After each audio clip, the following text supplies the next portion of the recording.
नौलखा महल में रहकर बहुत अच्छा लगा।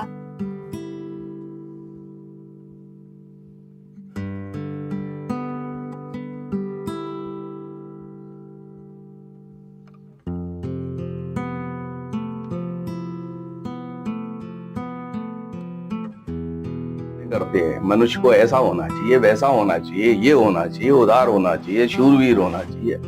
कोई ऐसा आदमी हिंदुस्तान में हुआ है, भारतवर्ष में? तो हम आराम से उत्तर देते हैं हाँ, 2 व्यक्ति ऐसे हुए हैं, कम से कम इतना तो कह ही सकते हैं। कौन से? एक तो भगवान श्री राम और दूसरे भगवान श्री कृष्ण। हमने दोनों में एक एक कक्ष बनाए हैं। यहां में आपको सबसे पहले इधर देखिए आप, ये श्री हनुमान जी हैं। ये संध्या कर रहे हैं। अगस्त्य ऋषि के आश्रम में ये पढ़ते थे और पढ़ने में इतना ज्यादा तल्लीन हो जाते थे कि अगस्त्य ऋषि कहते हैं कि सूर्योदय के साथ पढ़ने बैठते थे और उनको ये पता भी नहीं चलता था कि कब सूर्यास्त हो गया। ये वेद वेदांग के पंडित थे, समस्त शास्त्र इनको याद थे।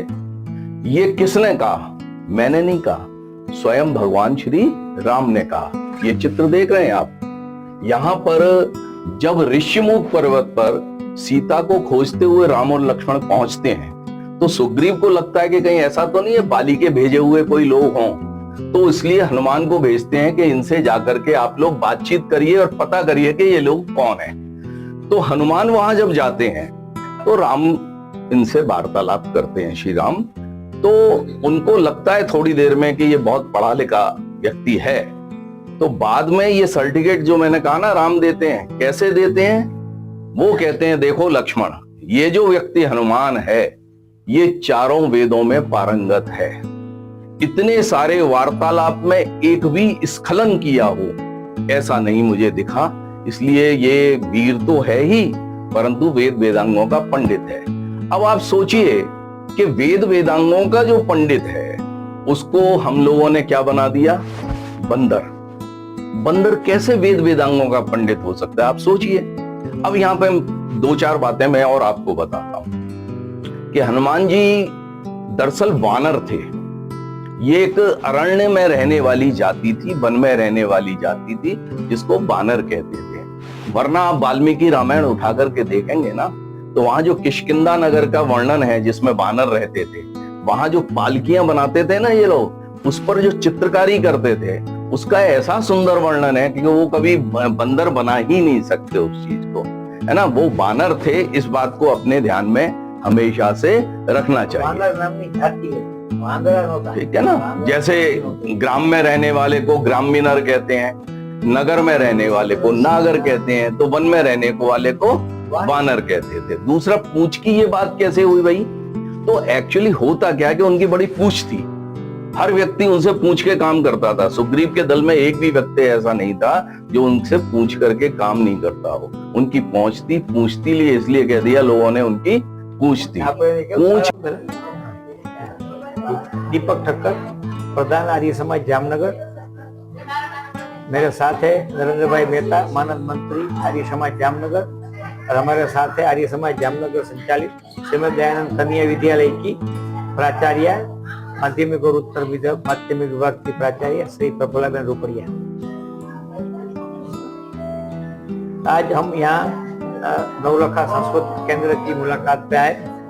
बहुत ही प्रशंसनीय और प्रस्तुतिकरण का कार्य हुआ है।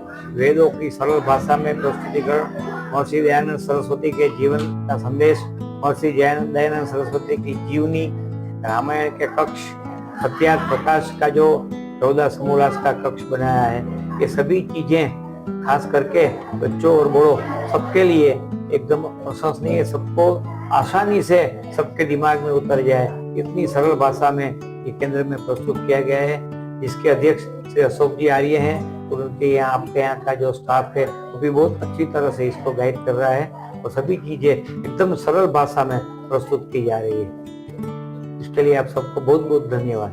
तो यहाँ पर जो अदर विजिटर आते हैं उनके लिए क्या संदेश देना चाहिए? उनके यूथ के लिए संदेश यही कि हमारी जो भारतीय संस्कृति है उसको अच्छी तरह से जानने का ये बहुत बड़ा अच्छा केंद्र है। यहाँ की मुलाकात लेने से ही ये लोग भारतीय संस्कृति को बहुत नजदीक से जान पाएंगे और समझ पाएंगे। और सरल भाषा में इसकी प्रस्तुति की गई है, जिसके लिए इसके जो हमारे अध्यक्ष अशोक जी और उसकी पूरी टीम है उसको कोटि कोटि धन्यवाद मैं देता हूँ और आशा करता हूँ कि केंद्र और फले फूले। हम गुजरात राज्य के जामनगर जिले से आर्य समाज संचालित श्रीमद दयानंद कन्या विद्यालय में से हम सभी छात्राएं यहाँ नवलखा महल में घूमने आई है। आज हमने यहाँ का प्रदर्शन बहुत अच्छी तरह से देखा, जाना और समझा। हमें यहाँ बहुत अच्छा लगा। यहाँ की जो कोई ऐसी चीजें जो हमें आज तक नहीं पता थी वो भी हमने जानने और समझने को मिली है। आज हमने इस यहाँ पे एक वीडियो के माध्यम के द्वारा आजादी का महत्व बहुत अच्छी तरह से जाना है। हमें यहाँ आके बहुत अच्छा लगा। मेरी आपसे ये विनती है कि आप जरूर यहाँ नवलखा महल की एक बार मुलाकात ले और अपने परिवार, समाज और राष्ट्र को समर्पित बनाने के लिए यहाँ के क्रांतिकारी वीरों के जो हमारे जीवन गाथा है वो भी हमें समझने को मिलती है। तो वो भी और दयानंद सरस्वती, श्री कृष्ण, राम और अन्य कई हमारे देश के ऋषियों, महापुरुषों और संतों को बारे में हमें सच्ची